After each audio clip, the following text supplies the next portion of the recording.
አብዝተንና አዘውትረን ስኳርነት ያላቸው ምግቦች በምንመገብበት ጊዜ ደማችን ውስጥ የግሉኮስ መጠን ከፍ ይላል ወይም ደግሞ ግሉኮስ ስፓይክ ያደርጋል።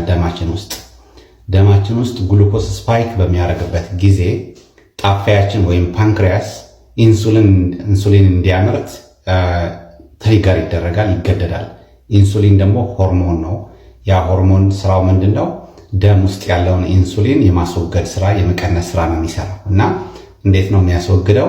አብዛኛውን ሰውነታችን ውስጥ ወስዶ ያከማቸዋል። የተለያየ ሰውነታችን ክፍል በተለይም ደግሞ ጉበታችንና ሌሎች ሰውነታችን ክፍሎች ላይ ወስዶ በፋት መልክ ስቶር ያደርገዋል። ያ በፋት መልክ ስቶር ያደረገው ነገር ክብደት ነው የሚሆነው፣ ቦርጭ ነው የሚሆነው፣ ኦቨርዌይት የመሆን ነገር የሚመጣው ነገር እሱ ነገር ነው። በዋናነት ግን ትልቁ ችግር ልክ ኢንሱሊን በከፍተኛ ሁኔታ ሲመረት ሀፕን የሚያደርገው የሚፈጠረው ሰውነታችን ላይ የሚፈጠረው ትልቁ ችግር ግን ፋቱ በፋት መልኩ መቀመጡ ብቻ ሳይሆን ረሃብ ይከሰታል። ወቅታዊ የሆነ ቢካዝ ልክ ሰውነታችን 100 ከነበረው ግሉኮስ ሰውነታችን ከከፍተኛ የግሉኮስ ክምችት ወደ 0 የግሉኮስ ክምችት ይወርዳል። በአንድ ጊዜ ደማችን ውስጥ የግሉኮስ አቅርቦት ይጠፋል። ከዚህ ኢንሱሊኑ ጠራርጎ ያስወጣዋል። ስለዚህ የግሉኮስ እጥረት ሲገጥመው ሰውነታችን እንደሚያደርገው ክራሽ ነው የሚያደርገው። ያ ማለት ሌታርጂ መሆን፣ በቃ መዝለፍለፍ፣ መድከም፣ የረሃብ ስሜት መሰማት፣ አንዳንዴም የማቅለሽለሽ የመሳሰሉ ነገሮች የመሰማት ነገር ይፈጠራል እና ይሄ ስፓይክ በአንድ ጊዜ ስኳር ከፍ ብሎ እንደገና ደግሞ መውረድ፣ ረሃብ መሰማት፣ ይሄ ለጤና ጥሩ ነገር አይደለም እና ይሄን ለማስወገድ ምንድነው ማድረግ ያለብን? ኮንሲስተንትሊ ስኳር ማስወገድ፣ ከምግባችን ላይ ስኳር ከታውት ማድረግ። ይሄ አላስፈላጊ የሆነ የኢነርጂ መዛባት፣ ሰውነታችን አንድ ጊዜ ጥሩ ኢነርጂ ይኖረዋል፣ አንድ ጊዜ ደግሞ ሌላ ጊዜ ደግሞ የኢነርጂ ማጣት ወይም ደግሞ በቃ መድከም፣ ክብደት መጨመር። ስለዚህ ፖይንት እዚህ ቪዲዮ ላይ ፎከስ ስትረስ ያደረኩ ያለሁት ምንድነው? ስኳር ከምግባችን ላይ በማስወገድ የተሻለ ጤና እንዲኖርን ማድረግ አለብን ነው ፎከሱ። የተሻለ ጤና የሚባለው ምንድነው?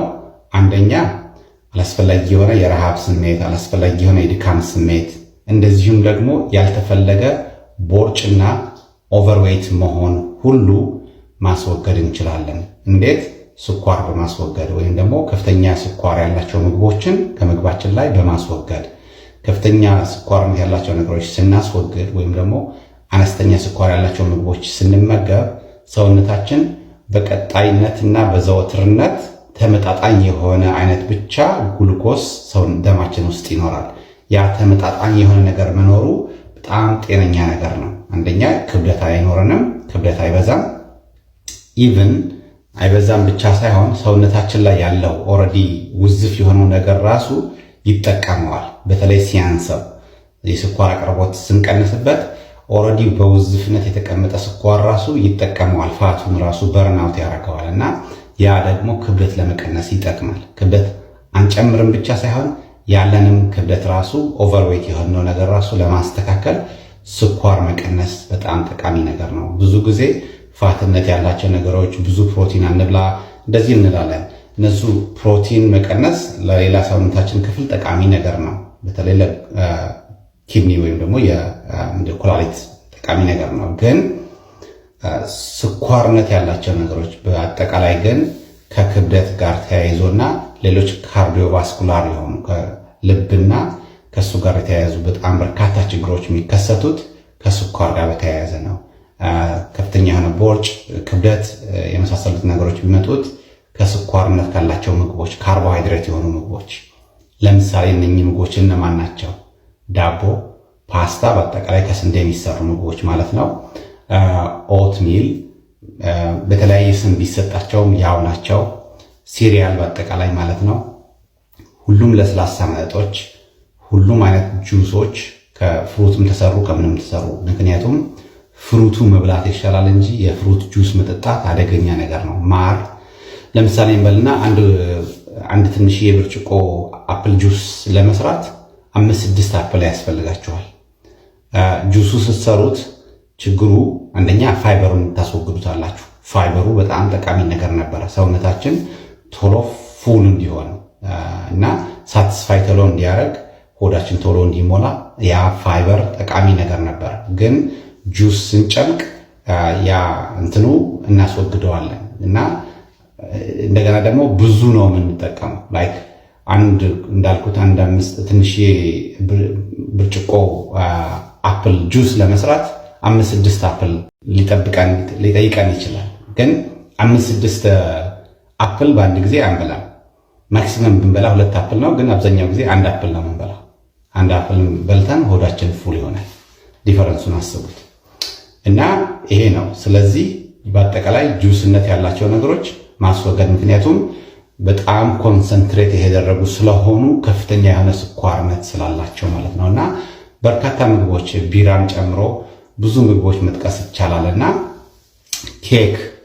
ኬክነት ያላቸው ነገሮች፣ ኩኪስ፣ በአጠቃላይ በቃ ይሄ ምንድነው ስናክ አይነቶች ሁሎችንም ማስወገድ፣ ከታውት ማድረግ፣ እነኚህ ሁሉ ብናስወግድ ክብደታችን በደንብ ማኔጅ ማድረግ እንችላለን። አንዳንዴ ፎከስ ማድረግ ያለብን ትተን ፎከስ ማድረግ በሌለብን ነገር ላይ ሆነን ሚስ እናደርገዋለን፣ እንታገላለን። እና ኤክሰርሳይዝ መሄድ ጥሩ ነገር ነው። ግን ትልቁ ነገር ምንድነው ባድ ሃቢት፣ ባድ የሆነ አመጋገብ በኤክሰርሳይዝ ቢት አታረጉትም ይባላል። እና ኤክሰርሳይዝ ጂም ላይ ብናመሽ ብንውል አመጋገባችን ግን በጣም ባድ የሆነ ከሆነ ለውጥ አያመጣም፣ ብዙም ለውጥ አናይበትም። እና አመጋገብ፣ ስኳር መቀነስ ከፍተኛ የሆነ እስቲ ዝም ብላችሁ ራሳችሁ ላይ ቴስት አድርጉ። ለ10 ቀን ያህል አሁን የጠቀስኳቸው ምግቦች በአጠቃላይ ሁላቸውንም ከታውት ብናረግና ቼክ ብናረገው፣ ሩዝ፣ ዳቦ፣ ፓስታነት ያላቸው ነገሮች፣ ማካሮኒ፣ በአጠቃላይ ሁላቸውንም ማለት ነው። እነሱ ሁሉ ከታውት አድርገን ብናየው የምናገኘው ክላሪቲ፣ ሜንታል ክላሪቲያችን፣ ኢነርጂያችን የተስተካከለ መሆኑ፣ ቆዳችን ላይ ራሱ ሻይኒ የሆነ ብራይትነሱ የተሻለ ይሆናል። እንደገና ደግሞ ኢላስቲሲቲው የተሻለ ይሆናል። ምክንያቱም ስኳር በምናበዛበት ጊዜ ግላይኬሽን የሚባሉ ሞለኪውሎች የሚፈጠሩ ሞለኪውሎች አሉ እና እነኚህ ሞለኪውሎች ቆዳችንን እንደዚህ ሻይኒ ኢላስቲክ እንዲሆን የሚያደርጉ ፕሮቲኖች፣ ኮላጅን ፕሮቲኖች ዳሜጅ እንዲሆኑ ያደርጋል። ያ ግላይኬሽን ማለት ነው። ግላይኬሽን ፕሮዳክቶች በአጠቃላዮቹ ስኳር ሲበዛ የሚመረቱ ናቸው። እነሱ ደግሞ እንዳልኩት ኮላጅኖችንን ዳሜጅ እንዲሆኑ የሚያደርግ ነገር ነው። ኮላጅኖች ደግሞ የቆዳችን ውበት፣ ልስላሴው የሚጨምሩ ነገሮች ናቸው እና ከዚያ ባሻገር ስኳር ስናበዛ ኢንፍላሜሽን አብሮ ይከሰታል።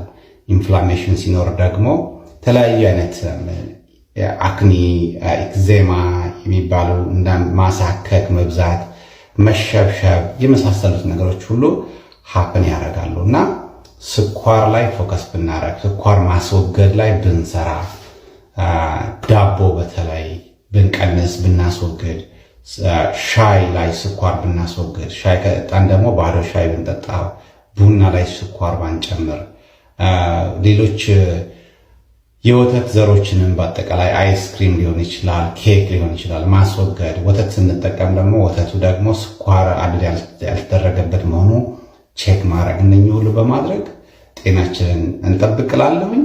ይሄ ስኳር ጋር ተያይዞ የሚመጡ ችግሮች ወይም ደግሞ ስኳር ስናስወግድ ምን ቤኔፊቶች፣ ምን ጥቅሞች እናገኛለን የሚል 1-2 ተከታታይ ቪዲዮዎች እዚህ ላይ ፖስት አደርጋለሁ።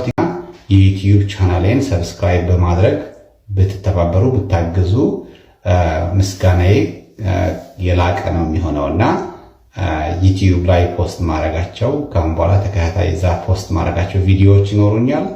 እነሱንም ዋች አድርጉ። እንደገና ደግሞ የዩቲዩብ ቻናሉን ሰብስክራይብ በማድረግ አግዙ። በተረፈ አመሰግናለሁኝ።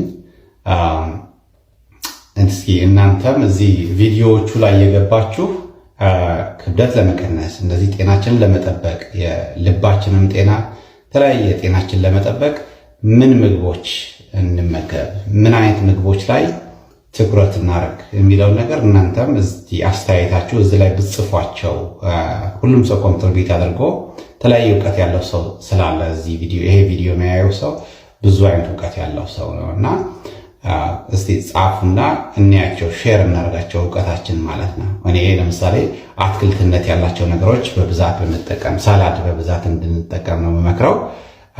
ስኳርነት ያላቸው ምግቦች የምንመገብ ከሆነ ራሱ ከስኳሩነት ያለው ነገር ራይዝ ምንበላ ሩዝ ምንበላ ከሆነ ከሩዙ በፊት የተወሰነ አይነት ፋይበር ለምሳሌ አትክልት መመገብ ወይ ሳላድ ቀድሞ መብላት ወይ ካሮት ሊሆን ይችላል። የትኛውም የተገኘው ያገኘነው አይነት ነገር ማለት ቀድመን በመብላት የስኳሩን ኢፌክት ወዲያው ሰውነታችን ላይ እንዳይታይ ያዘገየዋል እና ብዙ ሜካኒዝሞች አሉ። እናንተ የምታውቋቸው ሁሉ እዚህ ላይ ጻፏቸው። በተረፈ አመሰግናለሁኝ። የዩቲዩብ ቻናሌን ሰብስክራይብ አድርጉ። ቴንክስ